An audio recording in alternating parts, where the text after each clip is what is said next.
Hello student, today we are going to discuss about the Coulomb's law in vector form। यहाँ पर हम Coulomb's law के बारे में डिस्कस करेंगे और किस में वेक्टर फॉर्म में यानी कि डायरेक्शन भी पता करेंगे कि उसकी डायरेक्शन क्या होती है। तो यहाँ पे हम कोऑर्डिनेट लेते हैं, जैसे ये लिया हमने, ये माना हमने एक्स एक्सिस और ये वाई एक्सिस और ये लिया हमने जेड एक्सिस।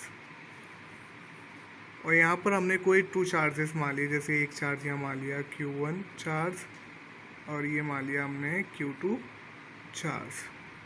अब ये क्या है, ओरिजिन है। ओरिजिन से Q1 चार्ज के क्या है, पोजीशन वेक्टर हम ड्रॉ करेंगे। पोजीशन वेक्टर हमने ड्रॉ किया R1 वेक्टर, और यहाँ से Q2 चार्ज के लिए पोजीशन वेक्टर ड्रॉ करेंगे R2 वेक्टर। अब हम देखते हैं कि Q1 और Q2 का ये बीच में जो डिस्टेंस है, इसको क्या लेंगे हम। अगर दोनों चार्ज हमारे क्या है, सेम है, सिमिलर है, यानी कि पॉजिटिव चार्ज हैं, तो जब पॉजिटिव चार्ज होंगे Q1 और Q2 तो एक दूसरे को क्या करेंगे, रिपेल करेंगे। यानी कि ये चार्ज जब इसको रिपेल करेगा तो यहाँ पे फोर्स, यानी Q1 चार्ज की वजह से Q2 पर फोर्स कितना लगेगा, F21, यानी Q2 चार्ज पर फोर्स किसकी वजह से लग रहा है, F1 की वजह से। और ये क्या कहलाएगा इसका, ये पोजीशन। तो हम इसको लिख सकते हैं कि R12। ऐसे ही सिमिलरली इसी टाइप से अब Q1 पर जो फोर्स लगेगा हमारा, वो कितना लगेगा, F12, यानी Q1 चार्ज पर जो फोर्स लग रहा है वो Q2 चार्ज की वजह से लग रहा है। तो इसका जो डायरेक्शन हो जाएगा वो कितना होगा, ये पोजीशन का R21 वेक्टर। इस टाइप से हम इसको ड्राइव कर सकते हैं। अब हम देखते हैं कि F21 फोर्स क्या है। F21 फोर्स क्या है, Q1 चार्ज की वजह से Q2 चार्ज पर लगने वाला फोर्स। तो इसको हम लिख सकते हैं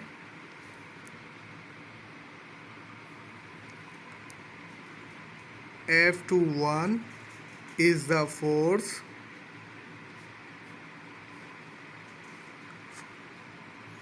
exerted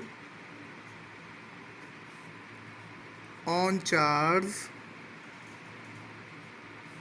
Q2 by charge Q1, then कि F21 is a force. F21 वह फोर्स है जो Q2 चार्ज पर लगता है, किसकी वजह से, Q1 चार्ज की वजह से। देन तब according to Coulomb law, according to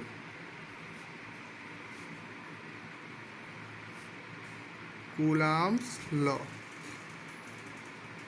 तो कूलाम्स लॉ क्या है हम जानते हैं, वेक्टर फॉर्म में क्या हो जाएगा, F21 is equal 1/4 pi epsilon not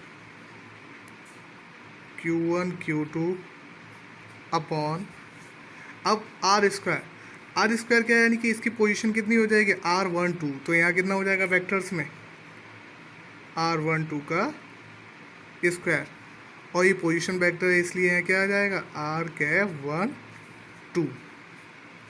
इसको दे देंगे हम इक्वेशन फर्स्ट।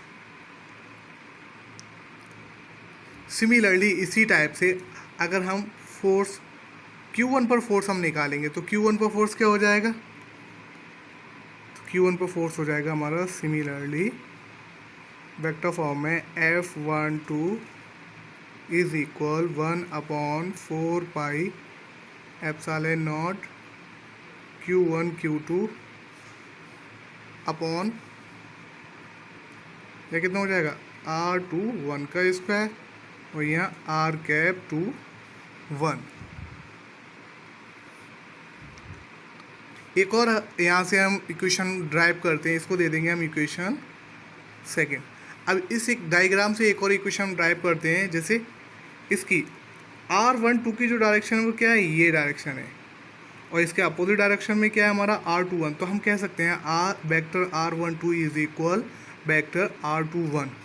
तो ये हो जाएगा vector R21 is equal opposite है तो डायरेक्शन कैसी होगी, माइनस की। वेक्टर R21, इसको दे देंगे हम equation third. Putting equation third, इस इक्वेशन थर्ड को हम किसमें पुट कर देंगे, second. Putting equation third in equation second, then we get, equation third को इक्वेशन सेकंड में हम पुट कर देंगे तो क्या मिलेगा हमको, देखते हैं। Vector F12 is equal 1/4 pi epsilon not Q1 Q2 upon, अब देखें यहाँ कितना है हमारा, आर वेक्टर 21 का स्क्वायर, आर वेक्टर 21 का स्क्वायर इक्वल क्या है हमारा, सॉरी यहाँ हो जाएगा आपका R12, यहाँ R12 इक्वल क्या हो जाएगा, ये माइनस का माइनस माइनस क्या हो जाएगा हमारा, प्लस। तो हम इसको लिख सकते हैं आर वेक्टर 12 का स्क्वायर, और ये हो जाएगा हमारा minus are cap 12।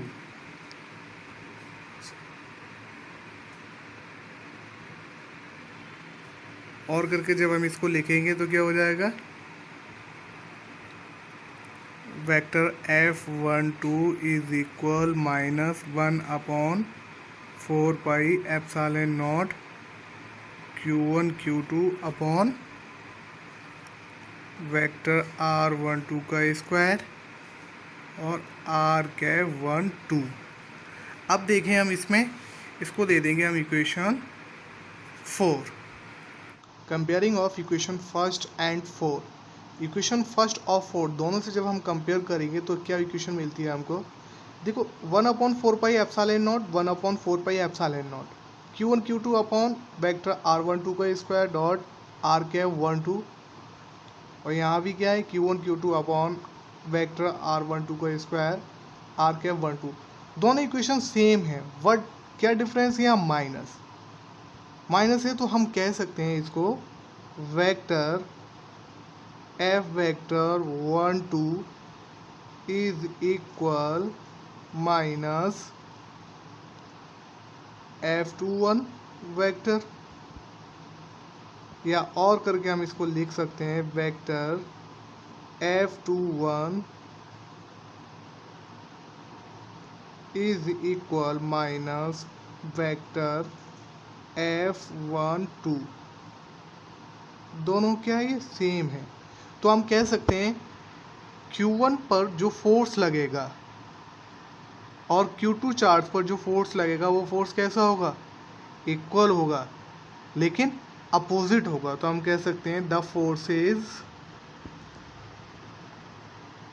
Forces are equal and opposites.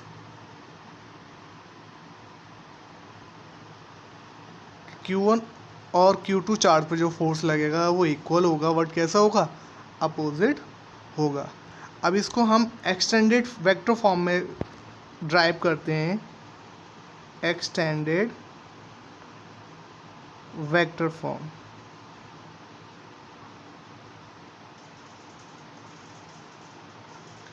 Extended vector form, इसको हम लिखेंगे जैसे unit vector R cap 12 equal, unit vector R cap 12 equal होता है हमारा वेक्टर R12 अपॉन R12। इसको दे देंगे हम इक्वेशन 5 फ्रॉम डाइग्राम। अब देखो डाइग्राम में देखते हैं हम, डाइग्राम क्या है हमारा, इस डाइग्राम में ये क्या है, एडिशन ऑफ वेक्टर है, एडिशन ऑफ वेक्टर हमने पढ़ा था। इस वेक्टर को ऐड करेंगे, एडिशन फॉर्म में लिखेंगे आर वेक्टर, फिर ये ओरिजिन से ये आर वेक्टर ड्रॉ किया हमने, फिर ये लोएस्ट हमें आया कितना है वेक्टर R12, फिर ये बैक हो रहा है और ओरिजिन पॉइंट पर कितना r2 वेक्टर, तो हम लिख सकते हैं इसको क्या लिखेंगे r1 vector plus vector r12 minus vector r2, जिसको हम लिखेंगे from diagram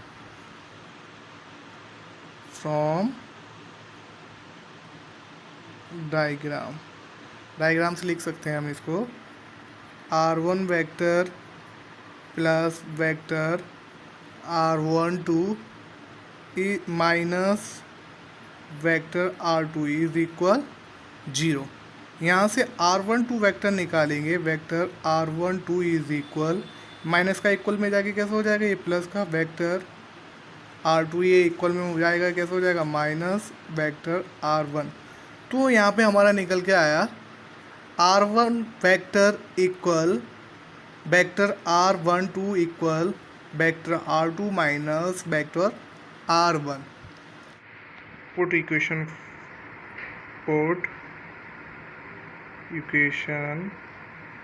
fifth in equation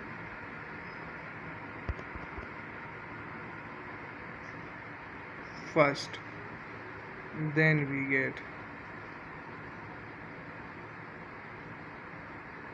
equation fifth को हम इक्वेशन फर्स्ट में पुट करेंगे, तब क्या हो जाएगा हमारा vector f2(1) is equal 1/4 pi epsilon not q1 q2 upon vector r12 का स्क्वायर, और क्या है हमारा r12। अब यहाँ r12 की जब हम वैल्यू हम पुट कराएंगे तो क्या हो जाएगा, इसको हम लिख देंगे vector f21 is equal 1/4 pi epsilon not q1 q2 upon vector r12 का स्क्वायर। यूनिट वेक्टर r12 की वैल्यू हम निकाल चुके हैं, इसकी वैल्यू जब हम रखेंगे तो क्या हो जाएगा यहाँ वेक्टर r12 अपॉन r12।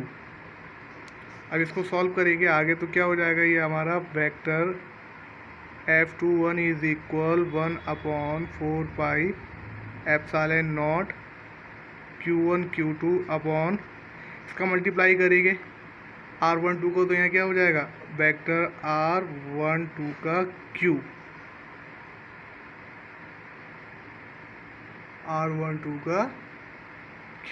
और वेक्टर r12, इसको दे देंगे हम इक्वेशन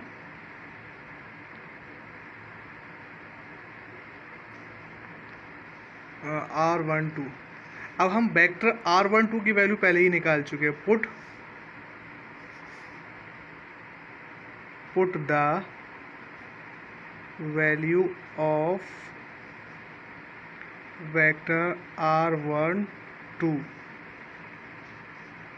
देन वेक्टर r12 की वैल्यू इस इक्वेशन में हम पुट करेंगे, तब क्या हो जाएगा vector f21 is equal 1/4 pi epsilon not q1 q2 upon, क्या वैल्यू निकाली थी हमने,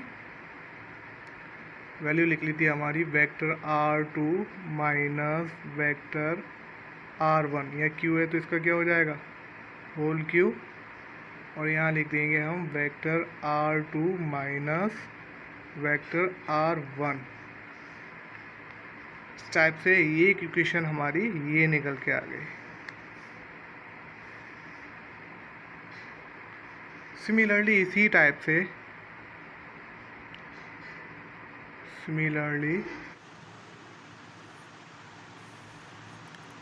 unit vector r21 vector r21 upon r21 को हम पुट करेंगे, इस इक्वेशन को पुट कर देंगे हम सेकंड में। तो सेकंड इक्वेशन क्या है हमारी, vector f21 is equal 1/4 pi epsilon not q1 q2 upon vector r21 का स्क्वायर, और यहाँ r cap unit vector r cap 21, इस इक्वेशन हमारी सेकंड। इसमें हम यूनिट वेक्टर R21 की वैल्यू पुट करेंगे तो क्या हो जाएगा, ये vector F12 is equal 1/4 epsilon not Q1 Q2 upon vector R21 का स्क्वायर।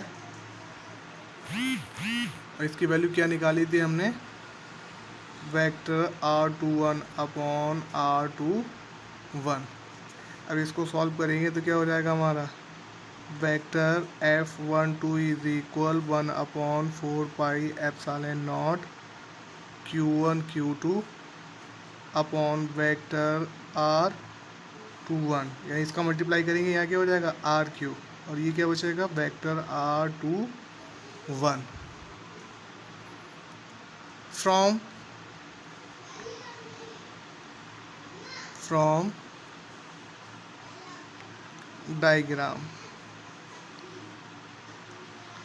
डायग्राम से हम देखते हैं डायग्राम क्या है। ये हमने एडिशन ऑफ वेक्टर फॉर्म लगाया था आप पहले। अब हम देखेंगे इसको वेक्टर फॉर्म में लगाएंगे तो ओरिजिन से स्टार्ट करेंगे Q2 के लिए, तो पोजीशन वेक्टर हमारा R2, और यहाँ पर ये इसकी पोजीशन वेक्टर क्या हो जाएगा, वेक्टर R21, और ये वापस आएगा कितना होगा, वेक्टर R1। तो हम इसको लिख सकते हैं vector R2 plus vector R21 minus vector R1। तो ये क्या हो जाएगा, ये हो जाएगा हमारा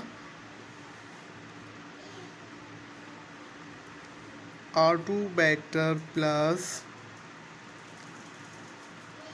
R21 vector minus vector R1 is equal 0।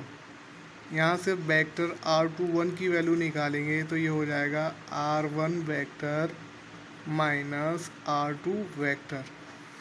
तो वेक्टर R21 की वैल्यू हमें निकल कर आ गई। अब हम इस वैल्यू को इक्वेशन, यानी कि ये जो वैल्यू हमने मानी थी इसको दे दें हम इक्वेशन 6। इस वैल्यू को हम इक्वेशन 6 में पुट कर देंगे। Put this value, put this value in equation 6, then we get,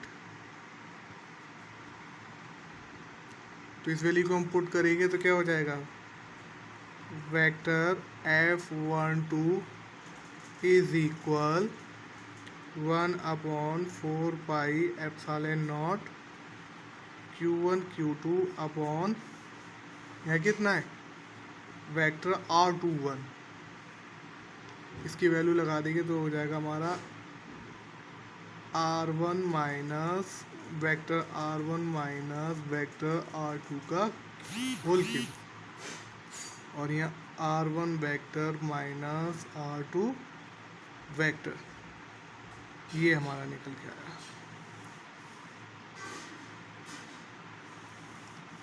इस तरीके से हम Q2 पर लगने वाले चार्ज को, Q2 चार्ज पर लगने वाले फोर्स को और Q1 चार्ज पर लगने वाले फोर्स को एक्सटेंडेड वेक्टर फॉर्म में फाइंड कर सकते हैं।